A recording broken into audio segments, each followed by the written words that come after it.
हक साहब की रूह कहीं जन्नत में ये देख रही होगी ठाकुरगंज और किशनगंज की तरफ कि क्या ये वही सरजमीन है जिसे मैंने अपने खून पसीने से सींचा है।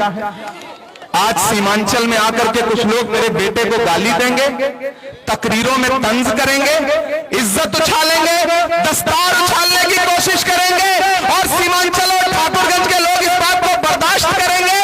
सीमांचल वालों, अपने बेटों को दी जा रही गालियां सुन कैसे रहे हो आप? मैं आपकी गैरत को पुकारता हूं।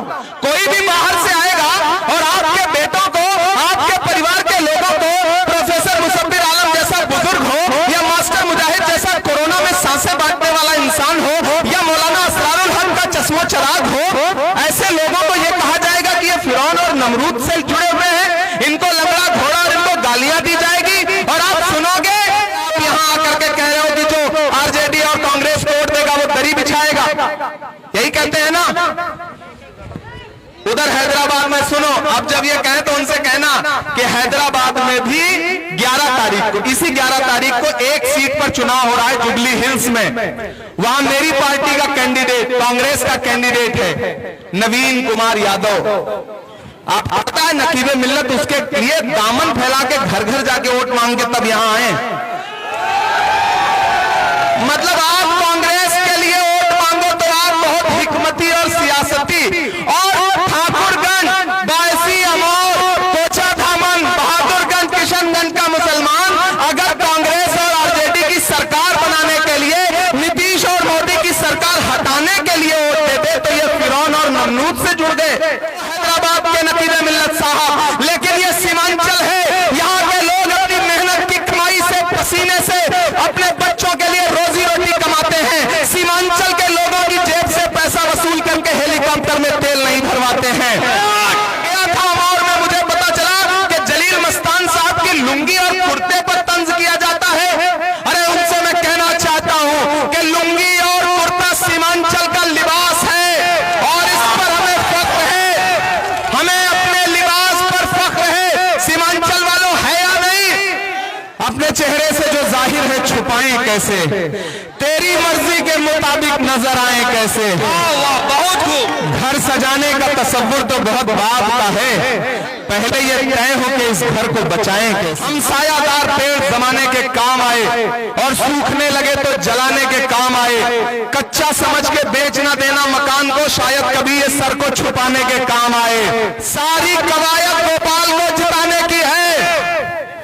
आपको बस एक चीज याद रखना है कि सरकार बनने जा रही है, और अगर सरकार बन रही है तो सऊद भाई दूसरी बार के एमएलए बनेंगे। और तेजस्वी जी इनसे कितनी मोहब्बत करते हैं कि इनको सिर्फ एमएलए बना करके तो नहीं रखेंगे, अल्लाह ने चाहा तो ये मिनिस्टर बन के लौटेंगे। ढाका में मोतिउर रहमान साहब जैसी बड़ी शख्सियत का बेटा है फैसल रहमान, उसको हराने के लिए भाजपा का विधायक है, उसके सगे भाई राणा रंजीत को टिकट दिया है। मुझे बताओ ठाकुरगंज वालों कि फैसल रहमान को हरा करके भाजपा के सगे विधायक को पतंग पे वोट दिलवा के कौन सी कयादत खड़ी होगी। सरे मेंबर वो ख्वाबों के महल तामीर करते हैं, इलाजे गम नहीं करते, फकत तकरीर करते हैं। कहां सोया है चौकीदार, कहां सोया है चौकीदार, अब बिहार में बन जाएगी तेजस्वी सरकार।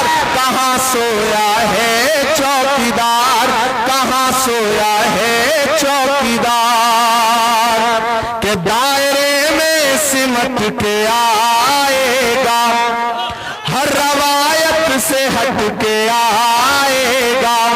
आंधियों को जरा खबर कर दो, शेर वापस पलट के आएगा। मैंने कहा ना, ऊपर बैठी मौलाना साहब की रूह आपकी तरफ देख रही है और ये भी देख रही है कि कौन कौन बाहर से आकर के उनके जिगर के टुकड़े के बारे में क्या क्या बोल रहा है। चुनाव होते रहेंगे, लोग नेता आएंगे जाएंगे, ये बरसाती मेहमान वापस लौट चले जाएंगे, लेकिन अपने बुजुर्गों को गालियां देने वालों की जबान पकड़ो। सीमांचल वालों, इतना किसी को हक मत दो कि तुम्हारे दस्तार और तुम्हारी लुंगी और को मत दो। मैं एक अदना सा शायर हूं, तुम्हारे लिए देश की पार्लियामेंट में लड़ता रहता हूं। सऊद भाई को जिताओ, ये जीतेंगे तो सिर्फ एक विधायक नहीं मिलेगा, साथ में एक सांसद भी फ्री में मिलेगा। Thank you. बहुत